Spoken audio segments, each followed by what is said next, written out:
All right, please introduce yourself, state your name and DOC number for the record. Marcus Chatman, 349-549. All right, Mr. Chapman, my name is Mr. Kelsey, Mr. Freeman, Mr. Bell will be your panel. Have a parole revocation hearing. We'll read some rule violations. You'll plead guilty, not guilty, guilty with a statement, not guilty with a statement. We'll ask questions. You can respond. Then you can, we'll take a statement, you take a vote. You understand the process? Yes, sir. All right. Can you read and write? Yes, sir. All right, Marcus Chapman, DOC number 349549. Rule number 4, you were arrested for committing the offense of battery of dating part 12/2/2022 in the Ouachita Parish, where you were without permission. You were billed with battery of dating partner. You pled guilty to criminal mischief on May 8, 2023, and the judge ordered protective order to be in place against you for Ms. Thomas. How do you plead? Guilty. Okay. Number 6, you failed to provide proof of income or employment to the parole office. How do you plead? Not guilty. All right, guilty. All right, you tested positive to amphetamines and methamphetamines on 10/14/2022. How do you plead? Guilty. And you failed to pay supervision fees and are currently in arrears. How do you plead? Guilty with a statement. Guilty with a statement. Answer, Mr. Freeman. Okay, Mr. Chapman, so you plead guilty to the battery on the dating partner? No, sir. I pled guilty to Criminal. mischief. Yes, sir. Okay, your dating partner had a busted lip and had been hit and there was a witness. You trying to say you never laid hands on her? Yes, no, sir. I never put any hands on her. And by the statements is me and Miss Thomas was in the altercation back in May of 2022, where I was in the 318 exit program, and Right. yeah, she was a specialist, and they fired Miss Thomas for engaging into participating in a relationship. Right, I read what your statement was at your preliminary hearing. I had it. Yes, and So also, you did test positive for meth? amphetamines. Yes, sir, I did. Okay.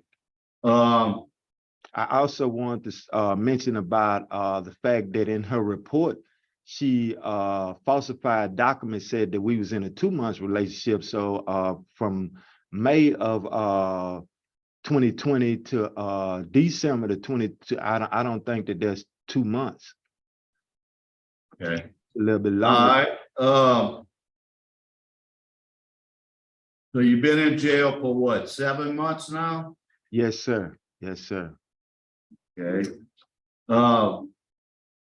Do you have a problem with your parole officers? I see you threw a urine cup at one, you stormed out the office one time. I mean, what's the deal? No, sir. I do not have a problem with my parole officer. I have been on a continuous basis since Miss Sherry Cohn has been my parole officer. Originally, my original parole officer was Mrs. Reedy, but by me working with the 318 exit program, I was trying to make a transition into society. So they helped me get an apartment in Village Square, and that was around about July of 2022.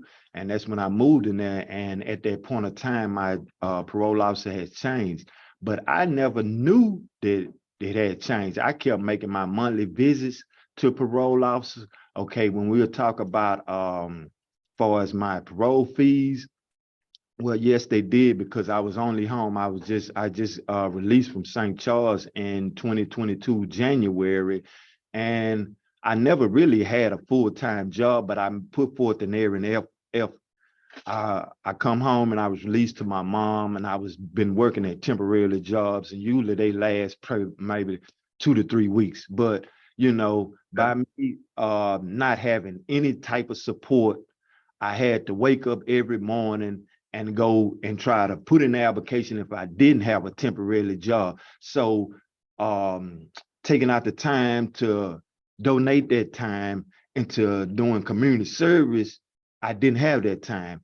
But at the same time, when I was going to parole with Miss Reedy, Miss Kathy Reedy, every now and then she'll come by the house and talk to me, and we would talk, and I would tell her, well, I don't have this temporary red job no more, and it might be without a week. Okay, I was paying parole fees. Okay, I never.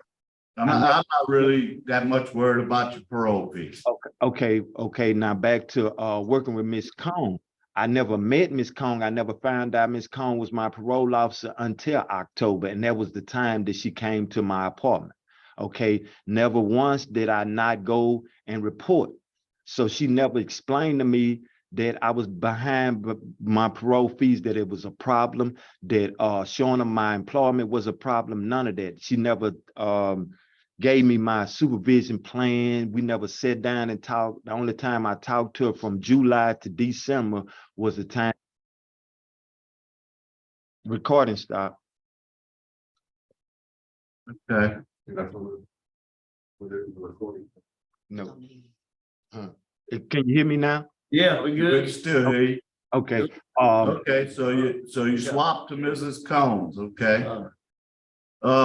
Sir, Step at the jail. Have y'all had any problems with Mr. Chatman since he's been there? You're on mute. he's We're gonna have to look up his own. Yes, sir. We had one write-up with him on May the 12th, 2023, disorderly conduct. He continued to push the emergency call button and did not have an actual emergency. Okay. All right, can I speak on that? It was probably misdemeanor because they had passed out a laundry, and we get state issue. That's the only way we live around here. And I was just trying to locate the officer and let him know that I didn't have my laundry. That's all it was. I had hit the call button a couple of times, and the officer wasn't willing to work with me, so he called it a disciplinary. okay. I don't have any further questions. All right, would you like to make a statement on your behalf? Yes, sir.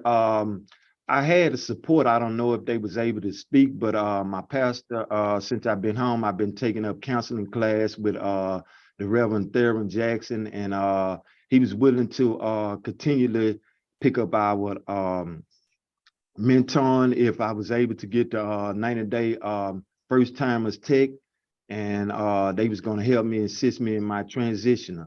Also, they have anger management classes and so forth, and you know what I'm saying, everything that it can help me. I also been working with mentoring. I wanted to take advantage of starting this mentoring group called Roots Marlin, where we work with the children, you know what I'm saying, and let my life story be a testimony and work through them.